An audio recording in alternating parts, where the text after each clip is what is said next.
Hi friends, ఇప్పుడే Chennai love story first single launch చేయడం జరిగింది. ఒక చిన్న మిస్కమ్యూనికేషన్. అందరూ రిలీజ్ డేట్ ఎప్పుడు అని అడుగుతుంటే మా సాయి రాజేష్ ఈ సినిమా రైటర్ ప్లస్ నాతో కో ప్రొడ్యూసర్ అయిన సాయి రాజేష్ని ఎప్పుడు రిలీజ్ చేద్దాం అని అడిగితే ఇప్పుడే ట్వీట్స్ చూస్తున్నాను, June 25th పెద్ద రిలీజ్ అనే ఏదో డేట్ చేశాను, అందుకని వాళ్ళు అనౌన్స్ చేసే వరకు నువ్వు ఏ రిలీజ్ డేట్, పెద్ద సినిమాలు రిలీజ్ డేట్లు అనౌన్స్ చేసే వరకు నువ్వు ఏ రిలీజ్ డేట్ చెప్పకంటే నేను కొంచెం ఆ జనం అరుపుల్లో కొంచెం ఒకవేళ పెద్ద రిలీజ్ అనౌన్స్ చేస్తారేమో, ఓకే ఆ June 25th మాత్రమే రిలీజ్ అవటం లేదండి అని చెప్పడం జరిగింది. బట్ తర్వాత కిందకి దిగాక అదే నేను ఎవరు రిలీజ్ డేట్ అనౌన్స్ చేయలేదు, అది చేసే వరకు మనం ఏది కన్ఫర్మేషన్ చేయొద్దు అని చెప్పిన ఇది నేను తప్పుగా అర్థం చేసుకున్నాను.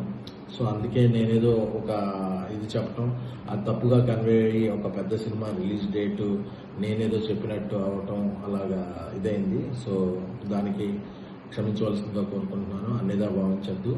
నా ఉద్దేశం ఏంటంటే ఏ పెద్ద సినిమా రిలీజ్ డేటు లేని రోజు చెన్నై లవ్ స్టోరీ విడుదలవ్వాలని, అలాగే పెద్ద సినిమా ఏ రిలీజ్ డేట్ విడుదలైనా పెద్ద విజయం సాధిస్తుంది.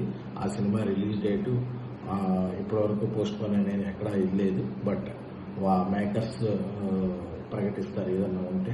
సో నేనేదో మాట్లాడినట్టు తప్పుగా తీసుకోవద్దు. ఆ ట్వీట్లు చూసి రాజేష్ నువ్వే రిలీజ్ డేటు పెద్ద సినిమాల వరకు చెప్పద్దు అని చెప్పడంలో నేను తప్పుగా అర్థం చేసుకున్నాను. సో దీన్ని అందరూ ఈ మిస్కమ్యూనికేషన్ క్లియర్ చేసుకోవాల్సిందిగా కోరుకుంటూ ఈ మిస్కమ్యూనికేషన్కి I'm very sorry. Thank you so much.